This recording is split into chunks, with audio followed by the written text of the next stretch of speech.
Alicia had grown tired of the mundane dating scene in her small town. Encouraged by her friends, she signed up for a popular dating app. With every swipe, she waded through profiles until she stumbled upon Ethan, a charming, accomplished architect with kind eyes and a witty sense of humor. They hit it off instantly. Their late-night chats turned into hours of conversation, sharing dreams, fears, and everything in between. Ethan seemed perfect. Too perfect, perhaps. But Alicia was smitten and agreed to meet him for dinner at a cozy restaurant. The evening arrived, and Alicia waited nervously at the table, her heart racing. When a man arrived and introduced himself as Ethan, he wasn't quite what she expected. He was attractive, sure, but his demeanor was slightly different from the warm, thoughtful man she'd grown to adore through their conversations. She brushed it off as nerves. Over the weeks, their relationship blossomed. The man who claimed to be Ethan was attentive, funny, and surprisingly romantic. Alicia fell deeply in love. Yet, small inconsistencies nagged at her, stories that didn't line up, odd reactions to questions about his past. She ignored the doubts, convincing herself it was paranoia. Meanwhile, whispers began to circulate among her friends and coworkers. One day, Alicia's best friend Emma approached her cautiously. "Alicia, there's something you need to know." I did a little digging. The man you're dating isn't Ethan Reynolds, the architect. He's someone else entirely. Alicia's world tilted. What are you talking about?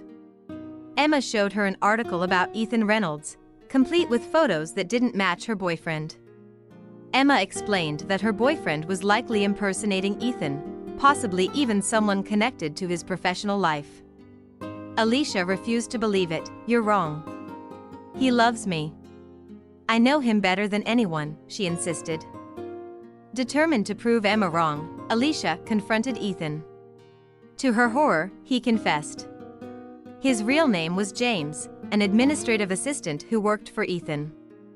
James had fallen for Alicia's profile when he stumbled across it on Ethan's open laptop. Knowing Alicia wouldn't give him a chance as himself, he'd impersonated Ethan. "I didn't think you'd ever notice." "I didn't mean to hurt you, Alicia," James said, tears in his eyes. Alicia was devastated. She stormed out, vowing never to speak to him again.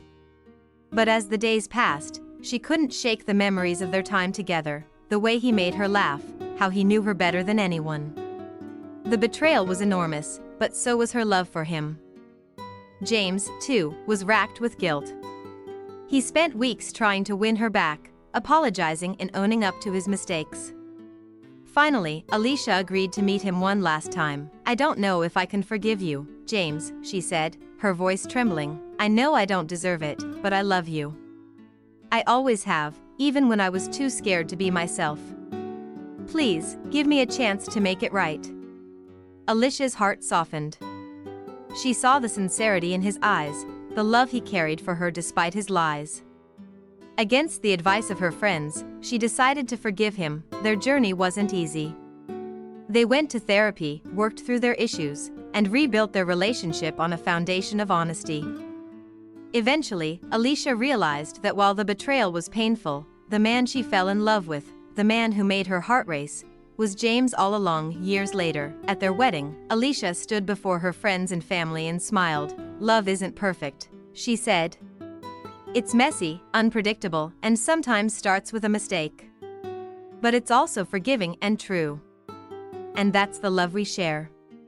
The guests erupted in applause as James took her hand. Their love had survived betrayal, doubt, and the judgment of others. Together, they proved that forgiveness could pave the way to a second chance.